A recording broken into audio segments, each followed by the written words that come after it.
जय हिंद दोस्तों, मेरा हालोस्ती आपका पुनः बुंदेलखंड जीएस में स्वागत करता हूं। आज हम डिस्कस करने जा रहे हैं 30 सितंबर और 1 अक्टूबर के करंट अफेयर। दोनों को हम कंबाइंड करके डिस्कस करेंगे। आइए जानते हैं क्या क्या महत्वपूर्ण है 30 सितंबर और 1 अक्टूबर के बीच में। लेकिन याद रखिए, आपको मेहनत करते रहना है। बहुत सारी वैकेंसी निकल रही हैं लेकिन आप लोग कंसिस्टेंट नहीं हैं। आपको लगता है कि एक दिन में आएंगे और हम पानी की तरह मतलब इसको गटक लेंगे और हो जाएगा, जबकि बिल्कुल भी ऐसा नहीं है। आप करंट मान लीजिए आप कहीं से किसी पत्रिका से पढ़ भी लेंगे, लेकिन करंट के साथ जो हम स्टैटिक चीजें डिस्कस करते हैं ना, वो बहुत ज्यादा महत्वपूर्ण है। उनको आप कभी नहीं याद कर पाएंगे और कहां कहां से कवर करेंगे। इसलिए आप अगर आपको यहाँ पे सारी चीजें मिल जा रही हैं एक साथ, तो आपको उनको डिस्कस करना चाहिए, उनको समझना चाहिए। तो बिना समय गंवाए हम बात करते हैं 30 सितंबर और 1 अक्टूबर के करंट अफेयर्स। तो याद रखेंगे, कोशिश करने वालों की कभी हार नहीं होती और डर कर नौका कभी पार नहीं होती। तो हमें मेहनत करना है और अपने आप को जानना है। चलिए, तो करंट अफेयर में आज महत्वपूर्ण है कि मध्य प्रदेश की एक जगह है जिसमें जिसे बांधवगढ़ कहते हैं। तो बांधवगढ़ नेशनल पार्क भी है, टाइगर रिजर्व भी है। तो यहाँ पर क्या हुआ कि बुद्ध धर्म से संबंधित कुछ गुफाएं और कुछ मंदिर भी मिले हैं। तो ये महत्वपूर्ण है। तो याद रखेंगे, जो कोई भी नई चीज ढूंढी जाती है तो इसमें भारतीय पुरातत्व सर्वेक्षण संस्थान है जो, उसका बहुत बड़ा रोल होता है।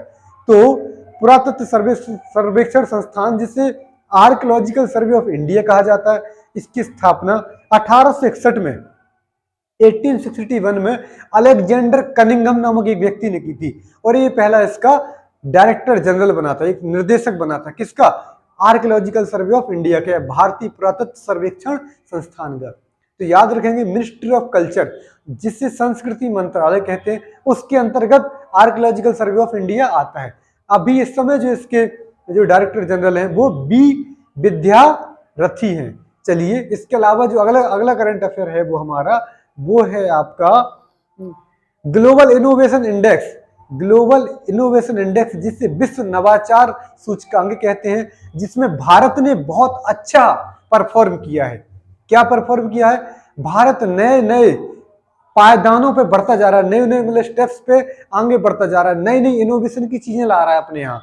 जैसे कि हम बात कर रहे थे सैटेलाइट्स के क्षेत्र में बहुत अच्छा काम कर रहा है, या नई नई डिस्कवरी बना रहा है, नई मिसाइल बना रहा है, नई सैटेलाइट्स बना रहा है। इस प्रकार का काम करने की वजह से भारत में जो इनोवेशन का काम रहा है ना, बहुत ज्यादा बढ़ा गया है। तो इसलिए भारत की रैंक है ना, उसमें भी सुधार हो गया है।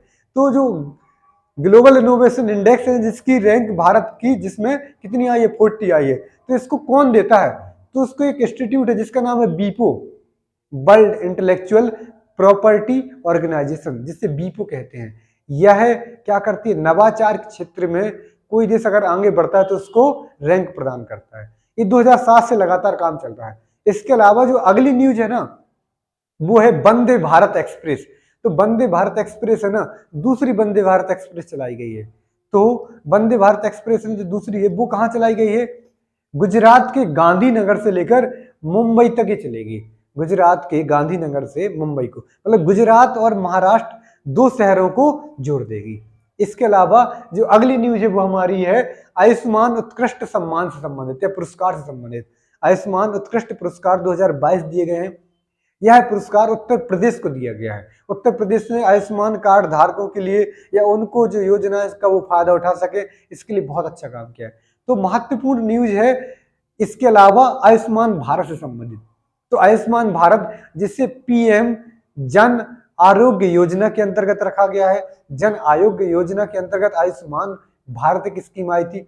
आयुष्मान भारत में आयुष्मान कार्ड बनाए गए थे, जो कि सोशल इकोनॉमिक कास्ट सेंसस, जिससे सोशल इकोनॉमिक जो सामाजिक रूप से जो पिछड़े हुए लोग हैं ना, जो ओबीसी के लोग हैं, या अदर मतलब जो आपका एक लेवल होता है ना, जिससे बिलो पॉवर्टी लेवल, उसके जो नीचे वाले लोग, या जो क्या होते हैं ना, एक आर्थिक रूप से पिछड़े हुए लोग हैं ना, उनको सरकार पहचान करके उनके आयुष्मान कार्ड बना रही थी। जिसमें क्या होगा, प्रत्येक परिवार को सेकेंडरी हेल्थ केयर के लिए, सेकेंडरी हेल्थ मतलब जो प्राइमरी हेल्थ होती है, जैसे टूट फूट आपको चोट वोट लग गई, बुखार उखार के, इससे ऊपर वाले जो रोग होंगे, तो सेकेंडरी हेल्थ जो केयर होगी ना, उसके लिए 5 लाख रुपए एक फैमिली को दिए जाएंगे। तो इस प्रकार से 50 करोड़ परिवार इसके फायदा मतलब इसको उठा सकते हैं। तो ये था आयुष्मान भारत। इसके अलावा एक न्यूज है आपकी कि दुनिया का सबसे बड़ा जंगल सफारी मतलब रात में या दिन में लोग वहां घूमने जा सकते हैं। एक नाइट सफारी होता है, एक नॉर्मल सफारी। तो जंगल सफारी मतलब यहाँ पे लोग घूमने जाएंगे और टूरिज्म को बढ़ावा मिलेगा। तो ऐसा जंगल सफारी जो दुनिया का वर्ल्ड्स लार्जेस्ट जंगल सफारी या फॉरेस्ट आपका रिजर्व कहाँ बनाया जा रहा है, ये बनाया जा रहा है हरियाणा के गुरुग्राम में, स्पेशली हरियाणा में। तो हरियाणा सरकार ने इसके लिए मंजूरी दे दी है। अरावली जो पहाड़ियां है ना, इनका एक्सपेंशन है। अरावली पहाड़ियां जो कि गुजरात से शुरू होकर बेसिकली राजस्थान और दिल्ली तक जाती हैं। तो अरावली हिल्स या अरावली जो पहाड़ियां है ना, इनकी रेंज में इसको बनाया जा रहा है। कहां पर? हरियाणा में। अभी सबसे बड़ा जो जंगल सफारी है वो अफ्रीका में है। चलिए हम बात करते हैं अब विस्तार से एक एक करंट अफेयर के बारे में। तो पहला करंट अफेयर जैसे मैंने आपको बताया कि भारतीय पुरातत्व सर्वेक्षण संस्थान कह सकते हैं, आर्कियोलॉजिकल सर्वे ऑफ इंडिया, अंग्रेजी में बोलते हैं आर्कियोलॉजिकल सर्वे ऑफ इंडिया। इसने क्या किया? बांधवगढ़ मध्य प्रदेश में है, जहां पर बुद्ध धर्म की या बुद्ध धर्म संबंधित गुफाएं और मंदिरों की खोज की गई है। ये अवशेष मिले हैं बुद्ध धर्म की गुफाओं और मंदिरों के। कहां मिले हैं? बांधवगढ़, एमपी में। बांधवगढ़ आप याद रखिएगा एक टाइगर रिजर्व भी है या बाघ आरक्षित क्षेत्र भी है। एमपी इस समय आपको पता होगा एमपी में 12 नेशनल पार्क और 7 टाइगर रिजर्व है। चलिए इस प्रकार एमपी बहुत ज्यादा वन्य जीवों के संरक्षण का काम करता है। कुन्हो पालपुर आपको पता होगा अभी इस समय 2 टाइगर के बच्चे आए हैं, 8 टाइगर के बच्चे आए हैं जो मतलब मंगाए गए, जिसमें 5 आपका फीमेल है और 3 मेल है, जो नामीबिया से मंगाए गए। चलिए हम बात करते हैं बांधवगढ़ में ऐसे बुद्ध धर्म की गुफाएं मिली हैं और मंदिर मिले हैं। तो बात कर लेते हैं भारतीय पुरातत्व सर्वेक्षण की। इसने खोजा है तो 1861 में इसकी स्थापना हुई, 1861 में जब इसकी स्थापना हुई तब इसके पहले जो अध्यक्ष थे वो थे, पहले डायरेक्टर जनरल या मुख्य निर्देशक थे अलेक्जेंडर कनिंघम को भारत के पुरातत्व सर्वेक्षण का पिता भी कहा जाता है। He is known as father of Indian archaeological survey, याद रखेंगे। तो ये फादर भी कहे जाते हैं इंडिया के सर्वेक्षण के। तो इसको जो है आपका भारतीय पुरातत्व सर्वेक्षण है, मिनिस्ट्री ऑफ कल्चर या संस्कृति मंत्रालय के अंतर्गत आता है, संस्कृति मंत्रालय के। अभी इस समय जो इसके डायरेक्टर जनरल है वो विद्यावती जी है, बी विद्यावती जी, जो कि एक IAS है। आपने जाना पुरातत्व सर्वेक्षण ने मध्य प्रदेश के बांधवगढ़ में बुद्ध की या बुद्ध के धर्म से संबंधित कुछ चीजों की खोज की है। आर्कियोलॉजिकल सर्वे ऑफ इंडिया, जिसे पुरातत्व सर्वेक्षण संस्थान भी कहते हैं, यह मिनिस्ट्री ऑफ कल्चर या संस्कृति मंत्रालय के अंतर्गत आता है। इसकी स्थापना 1861 में अलेक्जेंडर कनिंघम के द्वारा की गई थी। उन्हें इसका फादर भी कहा जाता है। और इसके अलावा इस समय जो इसके अध्यक्ष है वो क्या है? बी विद्यावती है। तो अगली न्यूज की तरफ चलते हैं। अगली न्यूज है ग्लोबल इनोवेशन इंडेक्स, जिसे क्या कहा जाता है? ग्लोबल इनोवेशन इंडेक्स को बोलते हैं विश्व नवाचार सूचकांक। इसमें भारत की 40वीं रैंक आई है। कितनी रैंक आई है? 40वीं। याद रखेंगे भारत नवाचार के क्षेत्र में बहुत अच्छा काम कर रहा है, इसलिए आई है।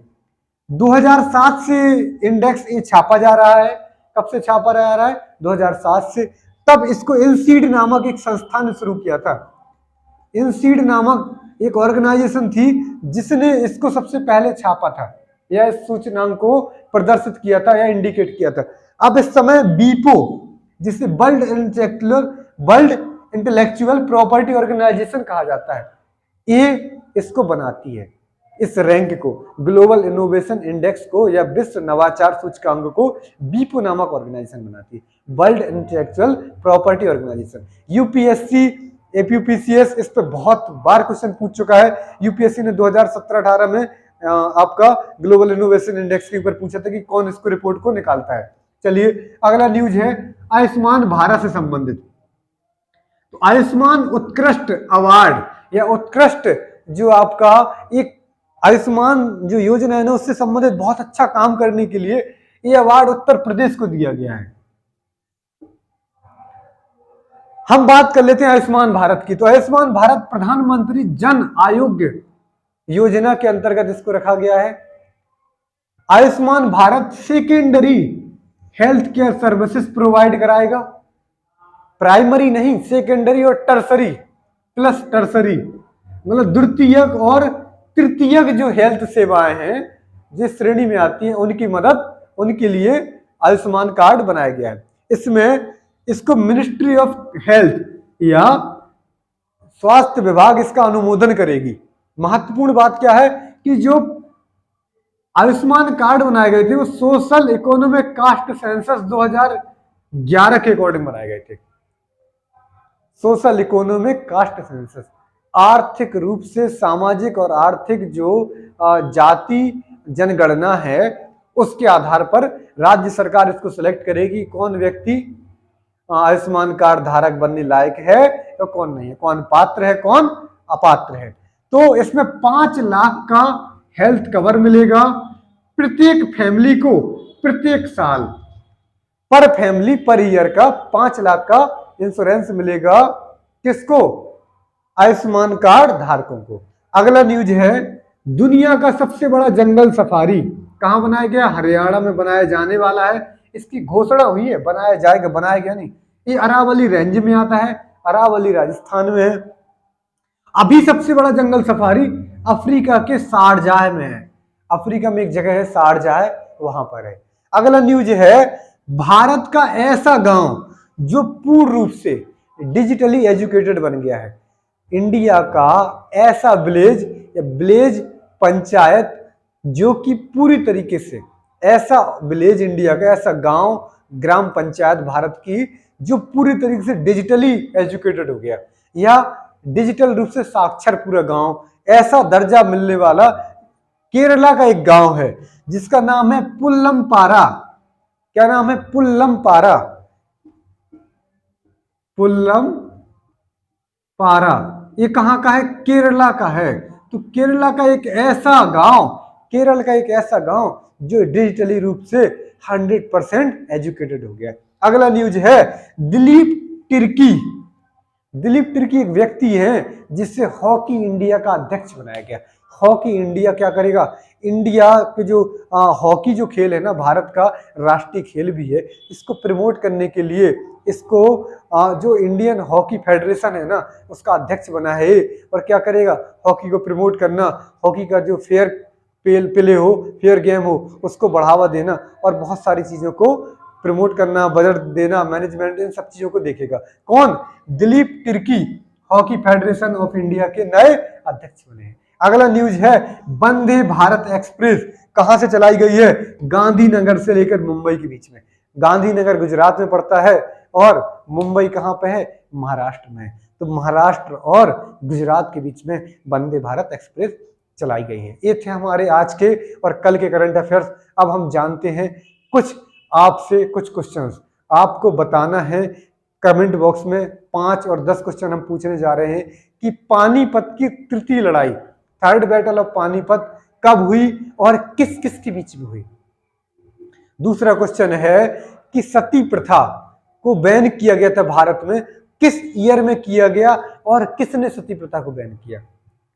हिस्ट्री से तीसरा क्वेश्चन, जब भारत आजाद हुआ उस समय इंडियन नेशनल कांग्रेस या भारतीय राष्ट्रीय कांग्रेस के अध्यक्ष कौन थे।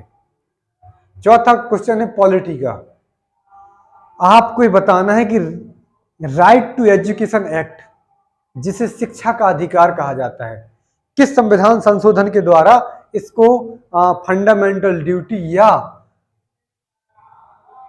ड्यूटी और फंडामेंटल राइट्स में इसको या मौलिक अधिकार में इसको रखा गया है। पांचवा बताना है, निजता का अधिकार या राइट टू प्राइवेसी संविधान के किस आर्टिकल में लिखा हुआ है। आपको ये बताना है कि संविधान संशोधन का अधिकार मतलब कॉन्स्टिट्यूशनल अमेंडमेंट राइट्स है ना, वो किस देश से लिया गया है। आठवां क्वेश्चन बताना है आपको कि जब कॉन्स्टिट्यूशनल मतलब जो कॉन्स्टिट्यूशन हमारा बनने वाला था ना, तो कॉन्स्टिट्यूशनल असेंबली बनाई गई थी, उसकी पहली मीटिंग किस तारीख को हुई थी और उस समय इसके अध्यक्ष कौन थे। ये आपके क्वेश्चन थे। इसके अलावा बायोलॉजी का एक क्वेश्चन आपको बताना है कि फेफड़े के किस भाग के अंदर, उसे किस नाम से जाना जाता है? फेफड़ा लंग्स का कौन सा ऐसा पार्ट है जिसके अंदर गैसियल एक्सचेंज या गैसों का आदान प्रदान होता है? एक क्वेश्चन और बता दीजिए, विटामिन ए के खोजकर्ता का नाम। इतने क्वेश्चन आपको वन बाय वन आपको इनके आंसर करने हैं। कमेंट बॉक्स में आप इसके आंसर मेंशन कर दीजिए। आप अपना ध्यान रखिए, मुस्कुराते रहिए, पढ़ते रहिए। थैंक यू, शुभ रात्रि।